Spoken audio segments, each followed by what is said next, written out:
baby. We are fucking back. We're back. Classic. We are back. We are back.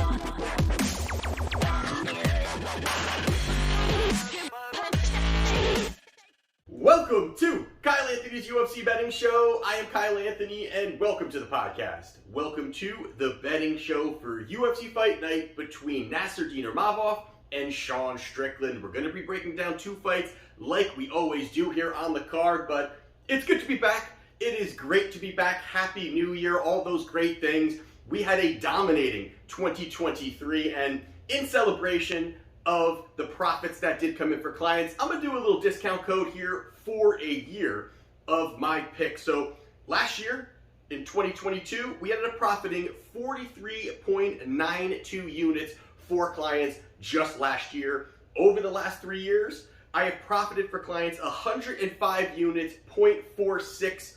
Really a nice level of profit coming in, and just last year I was the #1 return on investment capper in all sports at Wagertalk. So it shows we're doing a lot of good things here, whether we're up, whether we're down on a weekend. Long term, we do make profit. So as a celebration of riches here, if you want to become a client for the year, which is always going to be the best way and the most economical way to become a client, at checkout, do MMA 150. That takes $150 off my year package. Again, it's MMA 150.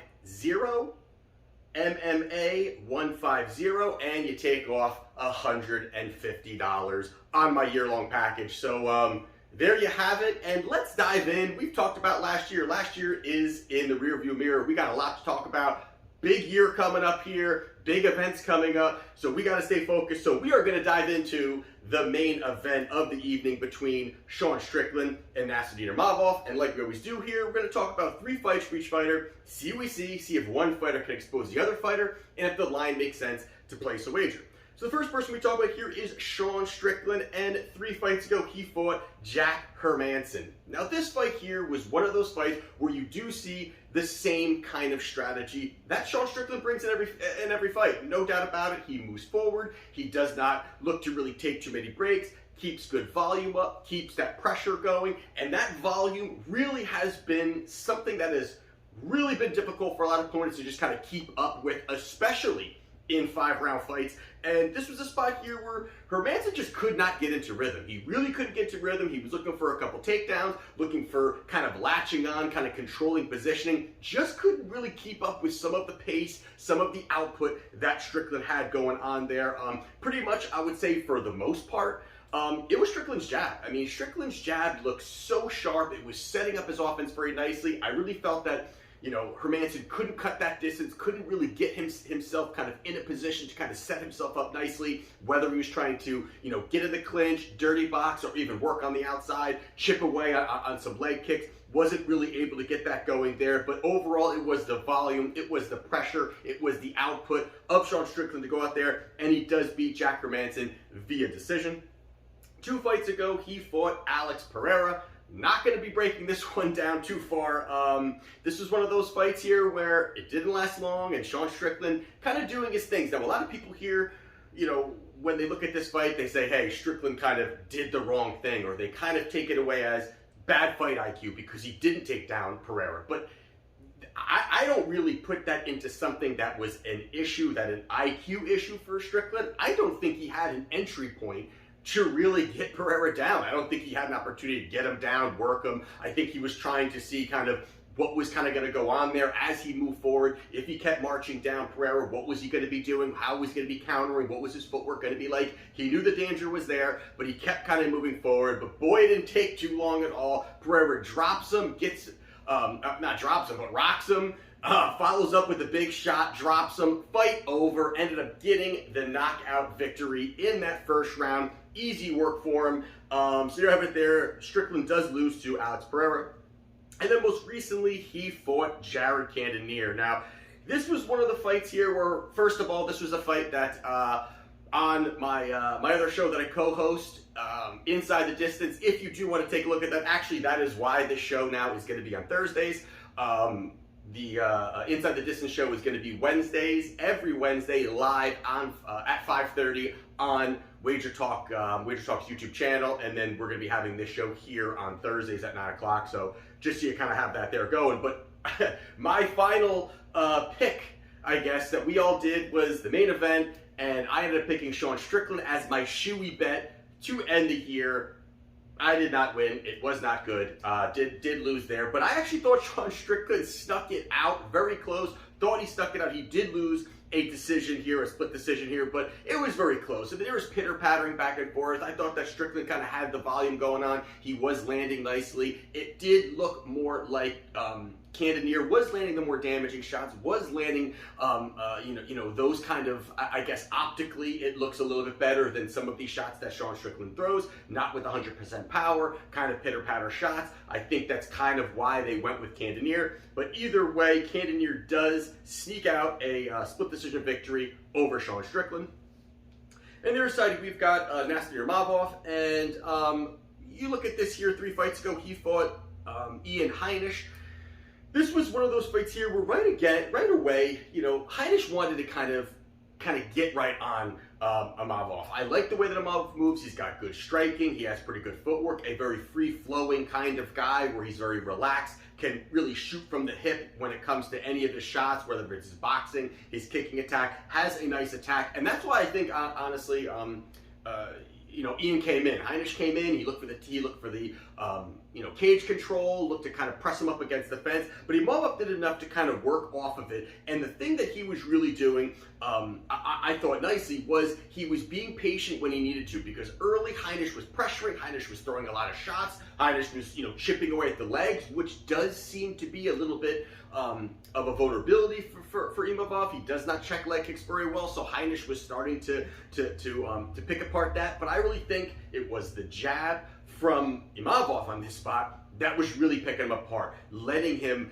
set up his offense, allowing him to move freely around the cage. He would bop, bop, bop, 2 shots, move around, come around here, chip away, and Heinisch really couldn't get into rhythm once Imavov started letting his hands go. Going into that second round, he ended up hurting him, dropping him, fight over, knockout victory in that second round for Nassourdine Imavov. 2 fights ago, he fought Edmen Shahbazyan. This was one here where, it did show again that distance management and the way that Imavov moves. He really likes to have that space. He really likes to kind of work freely, and when he wants to, he can cut distance, and that's either where he's going to look for the takedowns, or he's going to be looking to kind of get in tight and then step back and create that space where he can kind of utilize all of his weapons. And this was a spot here where I thought that the jab was there. I thought that really set it up nice. That's something I think you're going to see a lot Saturday night, where you're going to see him, both these guys do have sharp jabs, and that whoever can kind of pick that up early, I think kind of sets them up really nicely. But overall, it was the boxing and the stance switching that I think really started to throw off Shahbazyan early. But even Shahbazyan had success chopping at the legs. He was landing some nice leg kicks, and it wasn't, again, that Imavov was checking him. He wasn't really in tune with what was going on there. He was getting blasted. The only time, I think, in his only real defense was the stance switching. I think when he was, standing righty or lefty, southpaw or orthodox, wherever it was, he would have that front foot out. If it got hit a couple times, he would switch stances. And it's good that he's able to do that because he can tuck that back foot away if it's getting hit. But he ends up going out there, continuing to land big shots, ended up getting on top of Shahbazyan, landing vicious ground and pound, does get the finish in that second round. So there you have it there. And then most recently, Imavov fought Joaquin Buckley. And this was one, there was some bad blood. These guys did not like each other. And early, they were both firing big shots being thrown, both of them firing. And you could tell early that I really felt that the polished striker was Imavov. He was definitely the more polished striker. I think that, explosiveness of Buckley is there. He has explosiveness. He could really kind of, when he wants to blitz forward, he has that power. He has that agility to kind of push forward. But I think it was really, all Imavov kind of dictating the pace early. He was landing nice shots early, picking him apart early, hurt Buckley also in those first 2 rounds. But the one issue here is, it can be a cardio thing. And in that 3rd round, Buckley kind of started pouring it on. Imavov looked bad. He looked sloppy, although the only really, I think, saving grace for Imavov is that Buckley was also getting tired, and he gets very wild, very sloppy when he gets tired too. So we ended up getting the decision victory. So Imavov gets the victory via decision. So you have it there.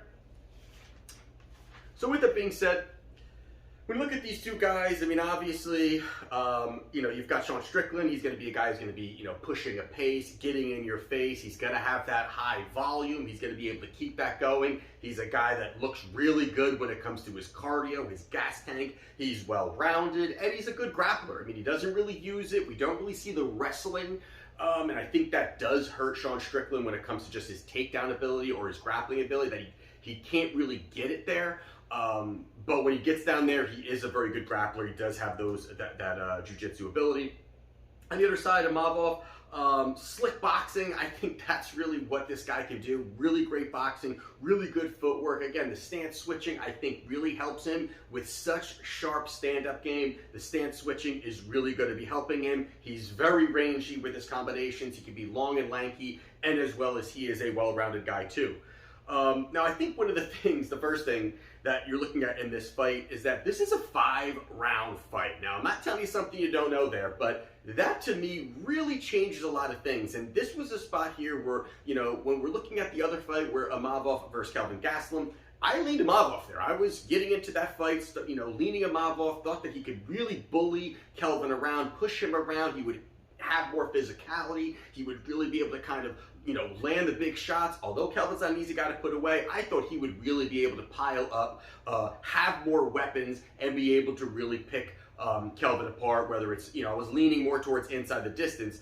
But this situation here, I think really is a much tougher, and the line is indicating it, a much tougher fight for Imavov, just stylistically. And, Strickland is built for 5 rounds. The guy is absolutely built for 5 rounds. 3 of his last 4 fights were 5-round fights. He went the distance on these fights. These are fights he was putting big output on. They were big, the only one I think he didn't go to, which was Pereira. He got knocked out. But the rest of them were, scrappy, big time, output, a lot going on there. You need a gas tank when you are fighting Sean Strickland. And something that you'll see with Imavov is he's explosive early. The guy has explosivity early. He's really pushing forward. He lands those big shots. He looks to, again, he's very calm, relaxed. And that also, I think, not the cockiness, but that confidence that he brings to the cage. Early, he has that. He absolutely does have that early. But you have seen, he can slow down. We've seen him, in the 3rd round against Jordan Williams, which is a couple fights ago.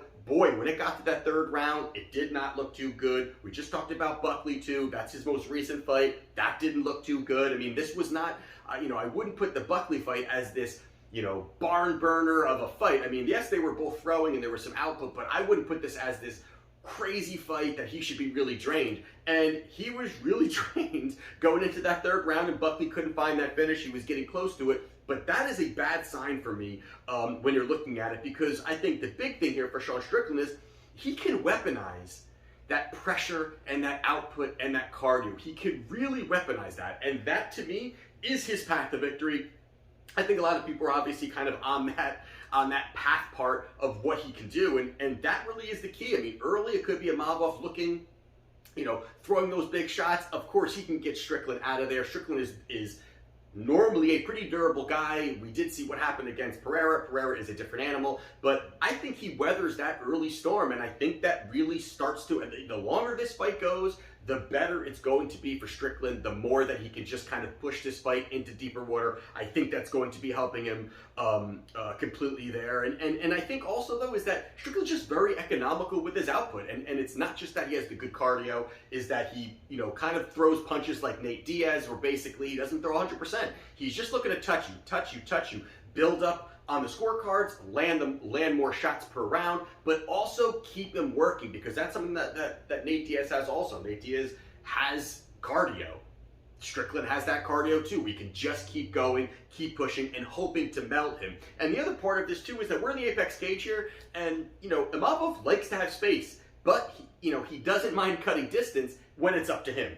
Kind of meaning is that he does not really like to be in tight when he'll be the nail, he likes to be the hammer, hates being the nail, and I think that is where Strickland can have success. Strickland is going to smother the heck out of Imavov. He's not going to want to stand at range. There's no way that he's just going to stand at kickboxing range and allow Imavov to kind of utilize some of his skills, utilize, that ranginess that he does have and the switch dancing. I think he needs to push forward. I think he needs to get in his face. I think that's exactly what Strickland is going to be able to do here.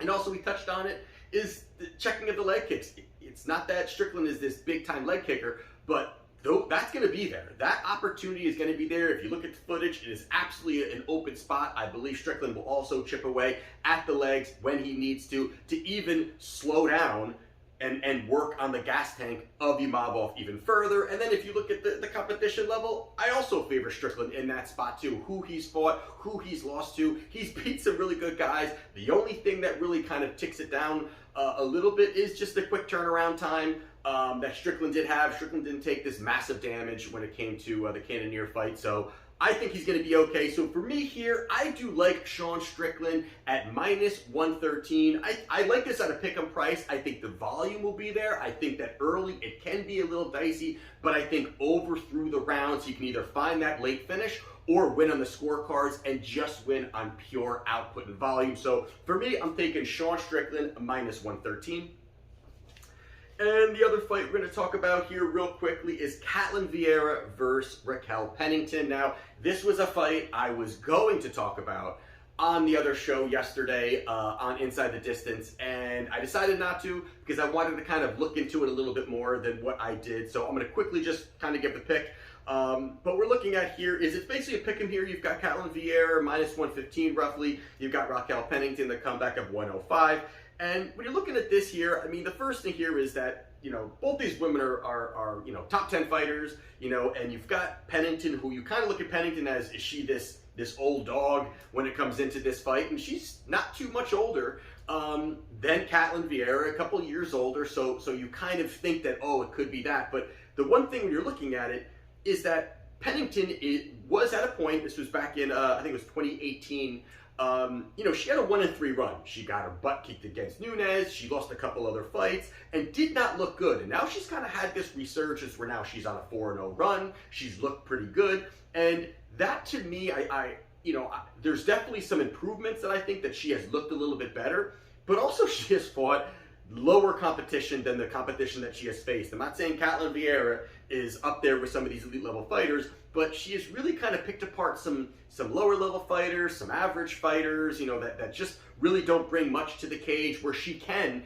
kind of implement her game plan. Where you've got somebody like Ketlen Vieira, she's 7-2 since entering the UFC. I thought she has looked really good, beat Miesha Tate, beat Holly Holm. Now I know a lot of people talk about that Holly Holm fight and say, hey, Holly should have won the fight. But if you think about it, and if you look at the rules, holding someone up against the fence is no longer, nobody cares anymore. Just sitting there and holding them is not anything that even matters, and I think that honestly is how Vieira ended up getting that victory. Holly holding, not doing too much. I think that's what ended up allowing Ketlen to get the victory. But either way, this is a massive opportunity for Ketlen, and I think that really the biggest part here is for Pennington, Pennington is going to need to hold her against the fence. I think that's her only path. I don't think that she's going to get these takedowns. I don't think that she's going to be there just clearly outboxing Ketlen. Now, Ketlen can be slow. She can be a little more, plodding with her footwork and not as light on the feet, maybe as much as Pennington is. Pennington does have a nice jab, but I really think that the physicality of Vieira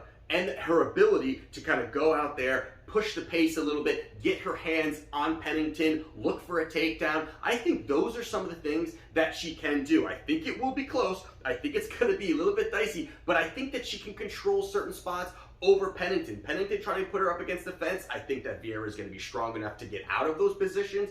be able to control some clock on her own there, whether she's pushing her up against the fence. But I really see a takedown coming from Vieira, controlling top control, not just standing at range and just swinging wildly. I think also some of her past opponents, she had a lot of, respect for. When it comes to, Vieira with Holly Holm and Misha Tate, it seemed like she wanted to be friends with them rather than fight them. Even afterwards, she really wanted to seem like she wanted to have a friend than that. So I don't think she's going to have that same energy here. I think that she's going to be able to go in, bring it to Raquel Pennington, and I honestly believe this will be the best Ketlen Vieira that we have seen. I have been betting Vieira over the last 5 fights. 4-1 over that span, and I think that she just continually is going to be getting better. Think it's going to be the best version of her. So at a pick'em price, I think this is a good spot to take Ketlen Vieira. So I'm taking Ketlen Vieira minus 115 as my other free play. So those are my free plays for UFC Fight Night this Saturday night. If you want to become a client, link down in the description. And remember, I am taking off $150 off my year package. You got to use coupon code MMA150, and that'll get you $150 off on my entire year package. So let's keep making that money, and I'm excited. UFC is back, and we'll see how we do. This is Kyle Anthony's UFC Betting Show, and I'll see you next time.